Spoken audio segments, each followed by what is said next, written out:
Greetings. I am Legacy Moon, and this is True Crime and Mysteries. Welcome back, current subscribers, new subscribers, haven't yet decided to subscribe, and those of you who are here for the very first time.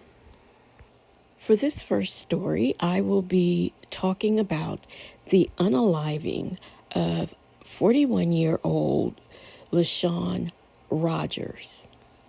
LaShawn Rogers had some sort of dispute or disagreement with her neighbor, 33-year-old Lucretia Isaac.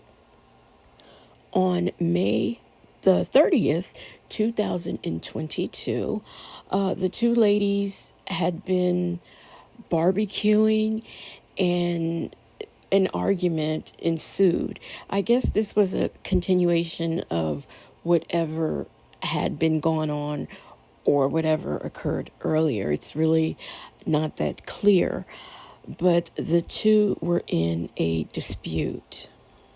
And this crime takes place in the state of Florida.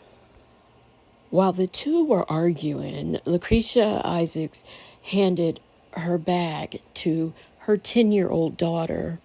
Now, I don't know if they mean handbag or some sort of shopping bag, but they say it was a bag. And she handed that to her 10-year-old daughter.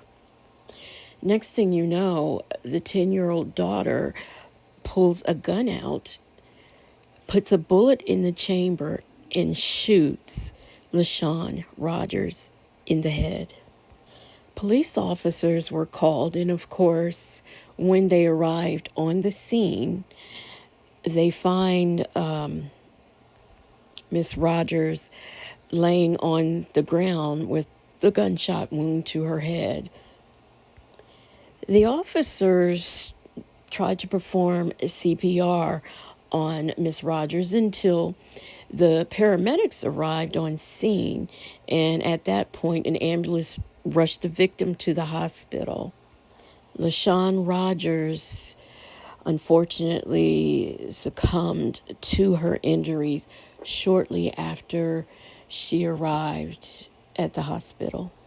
Before I get into what happened to Lucretia Isaac once she got to the police station, I'm going to talk about the boyfriend who, from the couple of places that I did look, was referred to as the boyfriend. I never got a name, but, the police talked to him,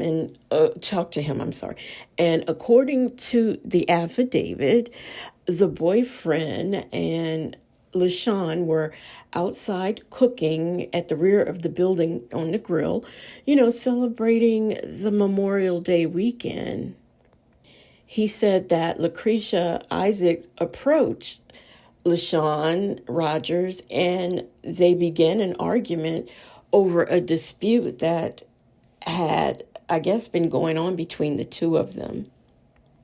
He stated that the argument just continued to escalate, and then it turned physical when Lucretia punched LaShawn Rogers, and the boyfriend told police that, of course, LaShawn responded by punching her back. It was at that point that the boyfriend states that he tried to remove LaShawn from the situation. He grabbed her and, as he tried to remove her, she turned around to re-engage Lucretia. It was at that point that Lucretia's 10-year-old daughter, who had been standing behind her mother during the whole argument, took a gun out of the bag and pointed it at LaShawn's head and fired and shot her in the face. He says that the little girl shouted that she shouldn't have hit my mama. I'm thinking that when she shouted that, it was as she was shooting. LaShawn Rogers' boyfriend told police that once the 10-year-old shot her, her mother, Lucretia Isaacs, took the gun from her daughter and pointed it at him. He then said he put his hands up in the air and he watched Lucretia and the little 10-year-old walk back to their apartment. There was a second eyewitness whose story was pretty much the same. It differed a little from what the boyfriend said, but the end result was the same. And this neighbor witnessed what was going on through her peephole. So according to the second witness, she said she watched the women arguing and then physically fight each other. She then said that she watched the 10-year-old rummage through her mother's bag as her mother squared up to fight while the punches were being exchanged. She then heard the gunshot and she heard the 10-year-old saying, "You fucking with my mama." The second witness further went on to state that she then watched Lucretia take the gun from her daughter and point it at LaShawn Rogers' boyfriend. And then, of course, they turned and walked away and went back to the apartment. Now, once the police officers got Lucretia Isaacs back to the police station, she invoked her Miranda rights. However, later on, she was interviewed by the state's attorney's office, and she tells the police, while she's talking to them, that I ain't got nothing to say to y'all at all. Don't talk to my baby either. She's underage. No reason to talk to her. However, the daughter had already talked, and her version of events was, sort of different.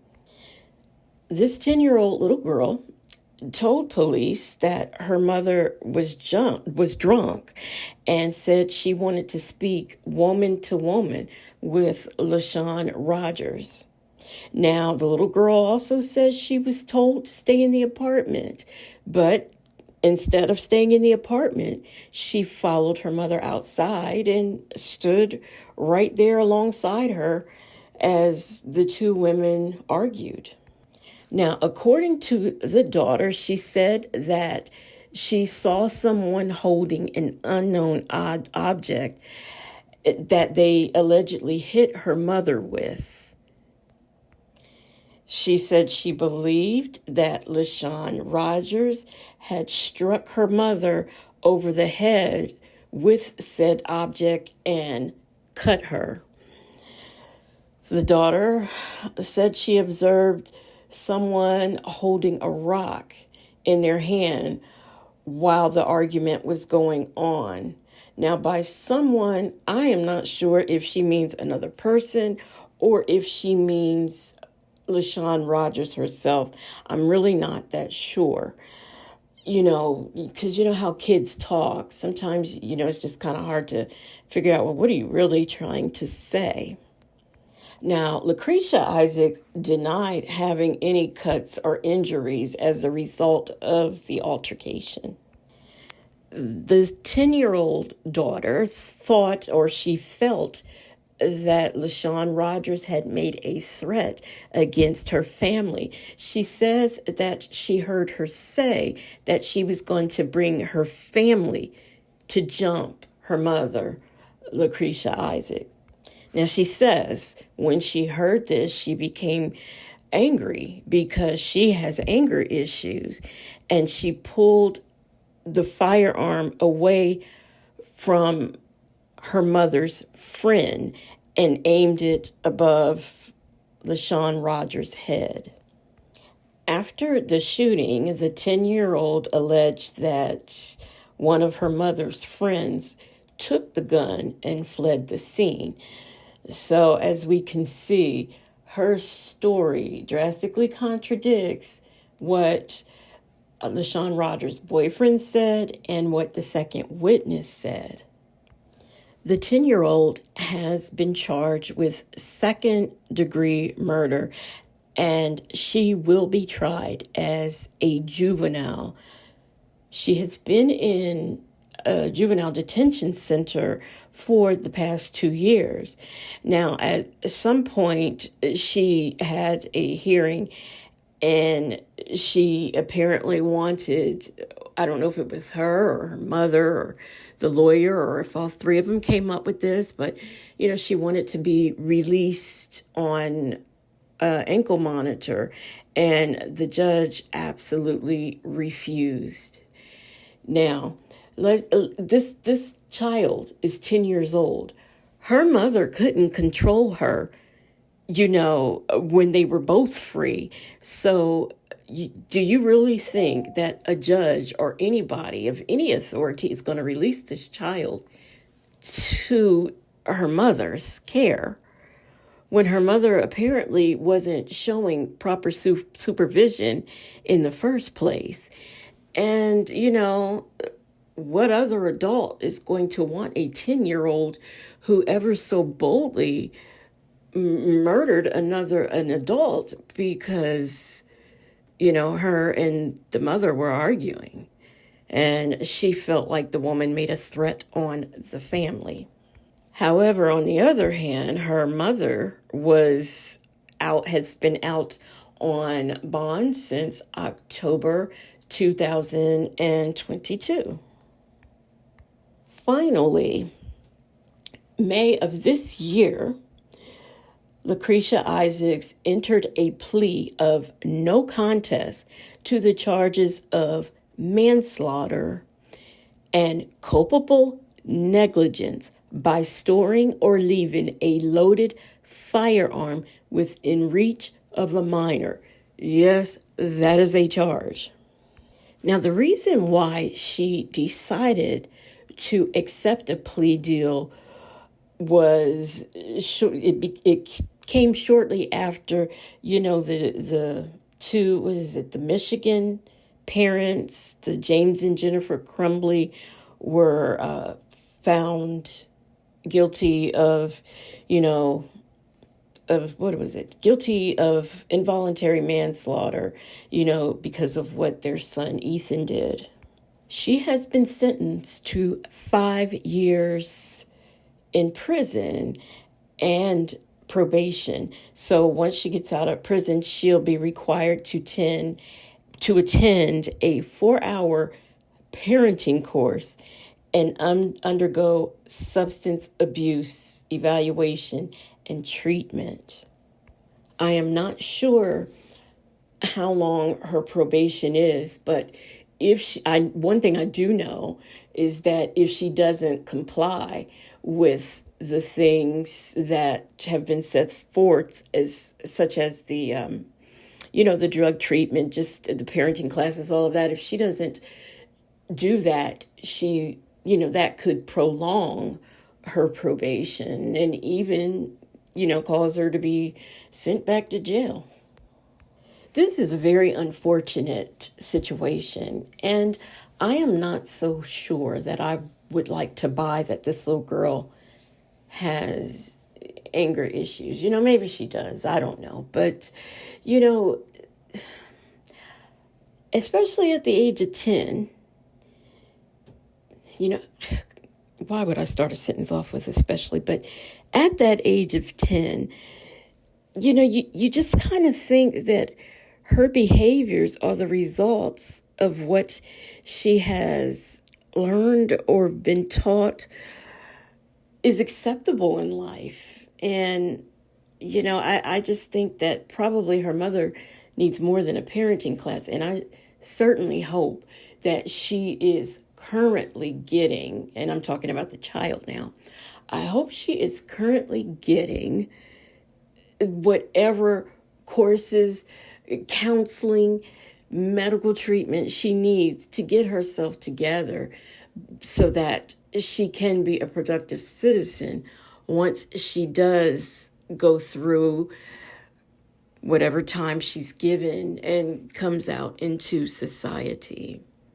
And please forgive me, this is a migraine day. So, I'm pushing through, but, please forgive any mistakes or, misspoken words that I might give you. A 10-year-old girl put in handcuffs. She is one of the youngest people here in Florida to ever be arrested for murder. That girl is accused of shooting a woman fighting her mother. Fox 35's Danielle Lama joins us now live. And Danielle, this is a really complicated case. It is, Christy, and this move has some people wondering if this girl is too young to be facing such a serious charge. A 10-year-old girl arrested for second-degree murder, accused of shooting and killing a woman on Memorial Day. Second-degree murder, if charged as an adult, is a punishable by life offense. Orlando police say these two women, Lucretia Isaac and LaShawn Rogers, got into a fight at an apartment complex on Mercy Drive. Investigators say at some point, Isaac handed her 10-year-old daughter a bag with a gun in it, and the girl shot Rogers in the head. Isaac has already been arrested on several charges, including manslaughter. Police announcing her daughter's arrest Tuesday. This is about as young as a person could possibly be to be facing this sort of thing. There are cases of some children that are even younger than 10, but it's really, really rare. Community activist Miles Mulrain questioning if the girl's age fits the charge. I honestly don't think a 10-year-old even has like the kind of processing that an adult would have. They don't even have the skills that we have to even think about what they're doing in the long term. While Orlando police have arrested the child for murder, prosecutors say they don't know how they'll move forward. State Attorney Monique Worrell releasing a statement saying in part, "We anticipate that whatever charges we eventually file, if any, will ensure she receives the interventions necessary to address her behavior, help her change and grow, and ensure the public safety going forward." Orlando attorney Mike Piniella, who's not involved in the case, says the girl would have access to programs and resources in the juvenile justice system. But a life imprisonment situation doesn't exist in the juvenile system for good reason. We're talking about children. Well, Piniella says if the state attorney's office decides to charge the girl as an adult, they'll need a grand jury to do it. Coming up at 11, we look at other cases where kids are charged as adults for violent crimes. For now, we're live in Orlando. Danielle Lama, Fox 35 News. She got our attorney. Don't say my child. It's on camera. Don't say my child unless she got our attorney. To your child. Okay, and I'm telling you that. I'm telling you that before y'all even try to talk to her. Okay. Don't say my child unless she got an attorney. We have not said anything. Okay, I know you ain't saying no yet. Okay. Don't say my child unless she got. What's up? I'm talking to my baby. Oh, you're talking to your baby? I sure was. Okay, I just heard yelling. Okay. What's up? I was telling my baby I love her. Okay. Okay, yeah. Like, I can't She tell said my the same child. thing. No, not right now. I can't tell my child, please. No, I can tell her that. I mean, she's been saying the same thing, okay? But unfortunately, my baby, like for real, I just want to talk to my baby. ma'am, we can't right now, okay? When the officers get here and talk to you and do all that, then we'll be able to, okay? Okay. All right. It shouldn't be that much longer, okay? Just sit. All right. Okay, just sit tight. All right, we're gonna go upstairs. Yes. I ain't right. You don't give a f about me having no shoes on, huh? The f I'm detained for? Can you tell me that? We're gonna go upstairs. You can't tell me what I'm detained for, though? No, come on. Like, no, on camera, like, you can't tell me what I'm detained for? But don't make so this difficult. now I'm resisting, right? Yeah, if you don't come with me, that's But what's you ain't gonna tell me happen. what I'm detained for, though. Pending an investigation. Just like how you told me earlier, So you don't what want me to baby- violate my- your my rights, baby I'm in not that car? going to. My baby in that car? Yes. I'm being cooperating because I ain't got time for this shit. Soon, Isaac is detained in a holding room inside the Orlando Police Department. Am I being arrested? You're being detained right now. We've been over this. Am I being arrested? Okay, So do you that need mean I can leave anything? if I ain't been arrested, No, right? you're not allowed to leave. You're being detained. What detain means? Detained means you're not free to leave. Detain means, give me the definition. Like, that's not just the definition. Okay. Like I said, when the detectives get here, they'll answer all your questions. Okay. You keep saying that. Do you need anything else? The definition of it. Do you need anything else? You don't know your rights either, right? Do you need anything else? You don't know your rights either, right? Sit down. Make me sit down. Okay. Okay. Make me sit down. I want some covers. I'm cold. We are working on it. So nah, sit down. He just say, oh yeah, they gave him my daughter. Sweetheart, sweetheart. Y'all. Let me get a like y'all, cause y'all really like being nasty to me, and I'm not even being nasty, y'all, bro. Like for real. What can we do to make you relax for a second? All I want to do is motherfucker get some covers and speak to the people that's investigating the little situation. Okay. My daughter been gone away from me for 2 months. I mean, like hours. Did you take your cuffs off? I did. I was scratching my foot. Yeah, this one on this side. Okay. So you need to go to the bathroom? Yes, I do. Okay. We'll walk her there. I'm not gonna sit right here and lie to you, but I did take a look. No, I already know. Oh, well, we already know because we saw it. Oh, okay. So I'm gonna take you to the bathroom and then I'll fix your handcuffs. Yeah, we know. She told us. Okay, so we're gonna go to the bathroom and then we're gonna come back. Okay, no problem. Shit, yeah, but I did take this. No, Okay. I appreciate the honesty. After 6 hours in the holding room, officers tell Isaac she's being arrested. I'm Officer Walls with the Atlanta Police Department, okay? Were you aware that you're going to be placed under arrest and transported to Orange County? Mm-hmm. Okay. What's my charges? I had to get the paperwork for it. I forgot already, but I have the form for you. I'll be able to explain that for you, okay? Are you able to stand up for me?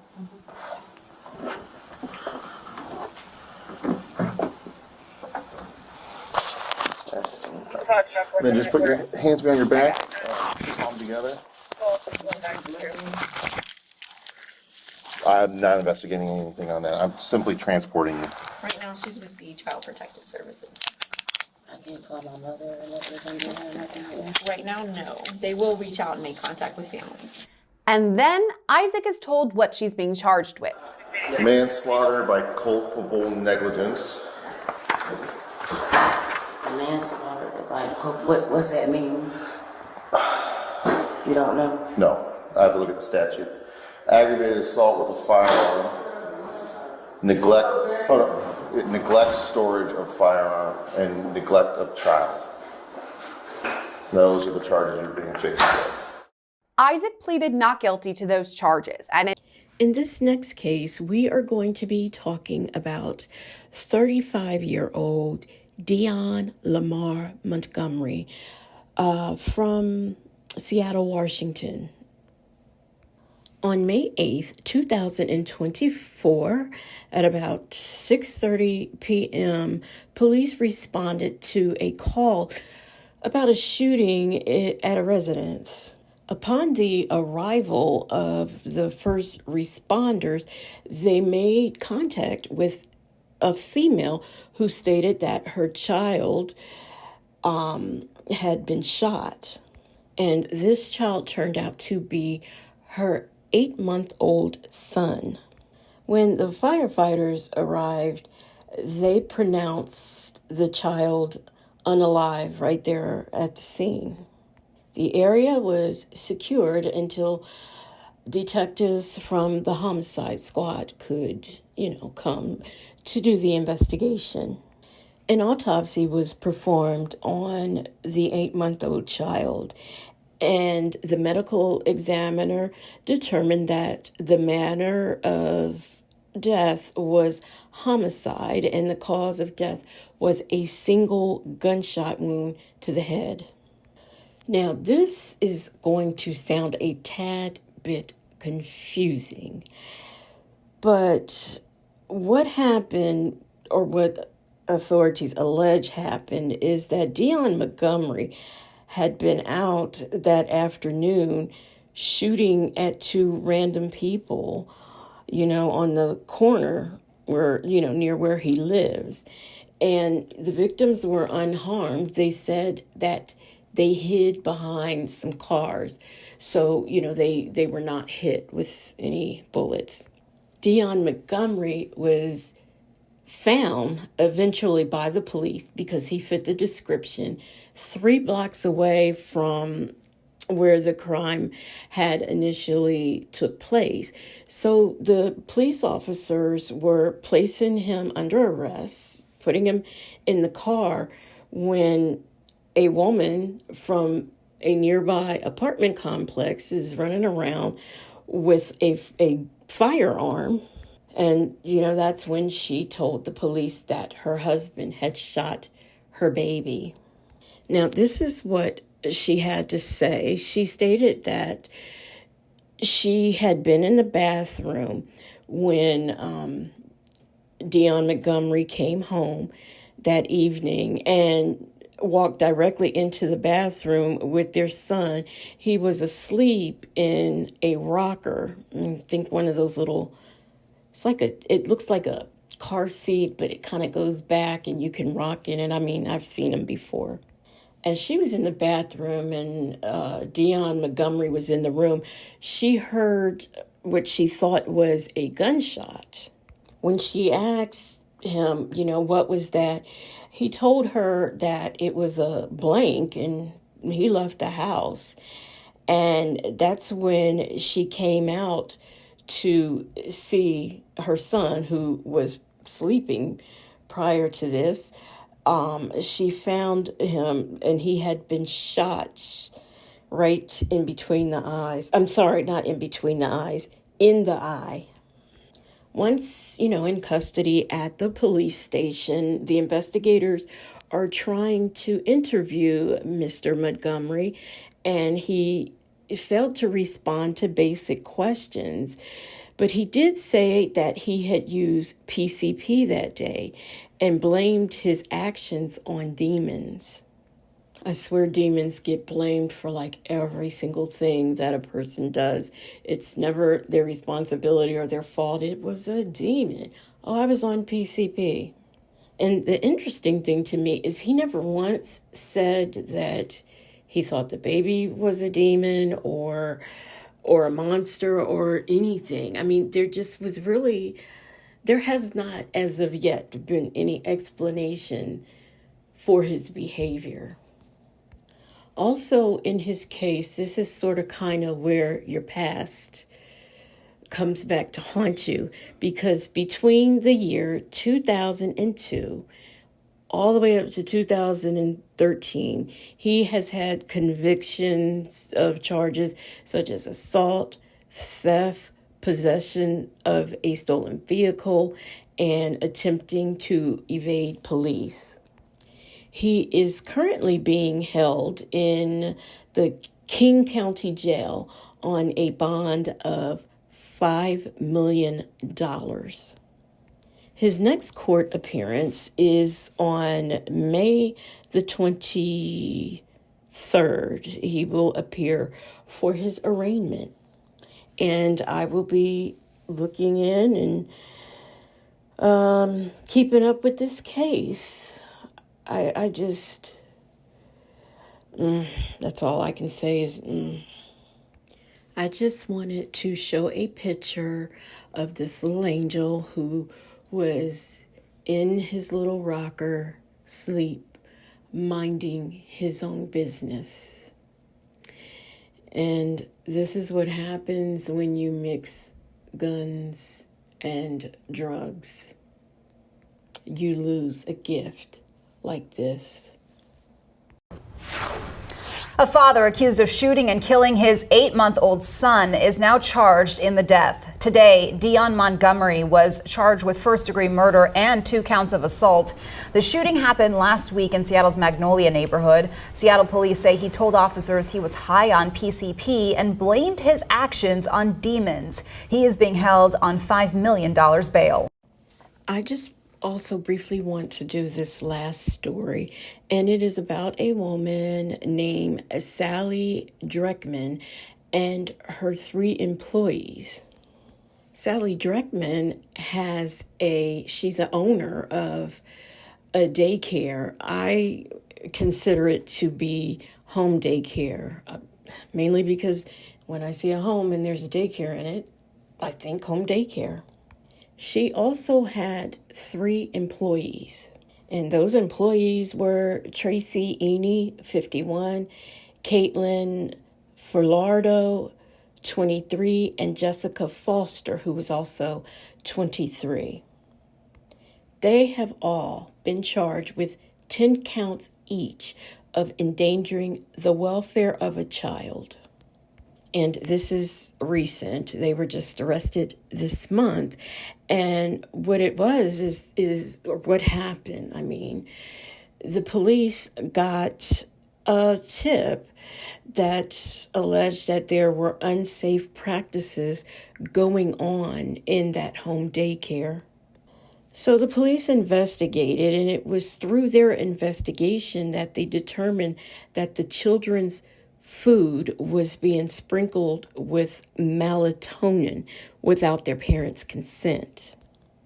Now, in case you don't know what melatonin is, it's a hormone that is made up in the body, and it regulates like our day and night cycles, or you could say sleep wake cycles. And of course, you can also and of course melatonin supplements are also made, and what you would do with the supplements is take them. I think you usually have to take them 30 minutes before you go to bed, and this is for people who have trouble sleeping, who really want to get a good night's sleep. It comes in many different forms. You get tablets, chewables, gummies, liquid. I mean, there's all sorts of products that are melatonin and claim to help get you a good night's sleep if you have problems with sleep. It does and never did anything for me. However, my nephew takes it, and he says he gets so much rest and such a restful sleep when taking that. In addition, for melatonin to be used for insomnia, it can also be used to treat other conditions such as jet lag, depression, chronic pain, and dementia. Now, this is what scientists say. This is what WebMD says. It's not what I'm saying, so I just want to put that out there. Anyway, back to Sally Dreckman. Now, since these parents of these children were unaware of and didn't give consent, this is why these arrest warrants were issued, and this is why they were all picked up.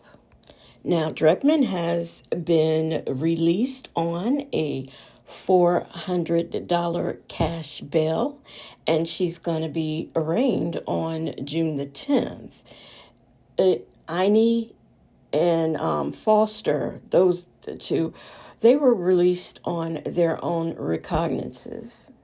Now, the funny part about it is I don't know what's going on with Caitlin Flanardo, because it doesn't say, whether she was released on her own recognizances or anything. It just says that she is due in court on the 6th of June as well.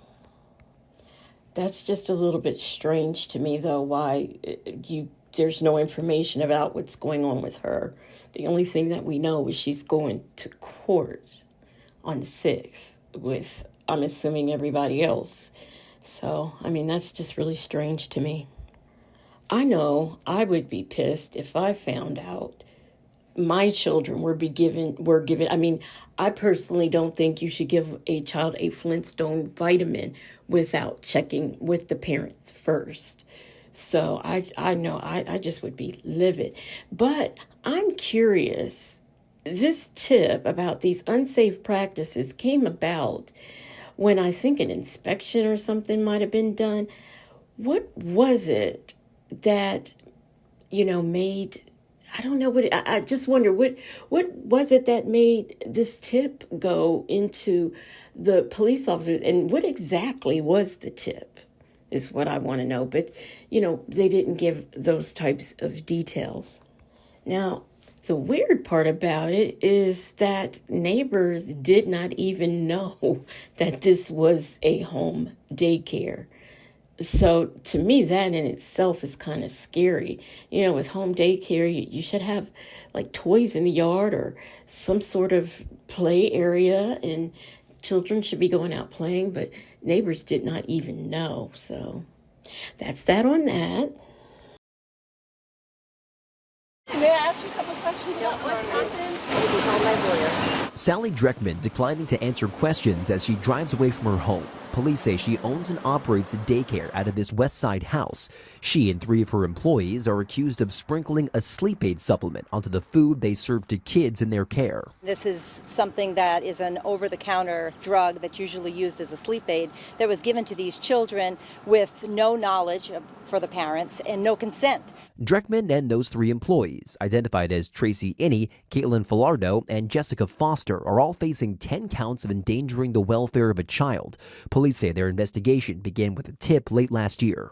Somebody who had been inside the building that had heard about these practices and tipped us off to that. We also got some anonymous tips as well through our crime line. Police and the state confirmed the daycare was operating without a license. New Hampshire does not require a home-based daycare to have a license, as long as it's only caring for 3 children or fewer at a time. Neighbors say all of this comes as a big surprise. Some didn't even know they were living next to a daycare. I didn't even know, I knew the people that live at the house next door, but I didn't even know that there was kids at that house who were running a daycare. I think it's crazy. Why would you do that? I would not be okay with that if I was a mother. Once again, I am Legacy Moon, and if you are on that cell phone, the laptop, the iPad, and you're not subscribed to me, go on up and hit that subscribe button and the notification bell so that you'll know when I drop my next video. And as I always ask, please make sure you thumbs up the video and help me slave to the algorithm. Slave to the algorithm.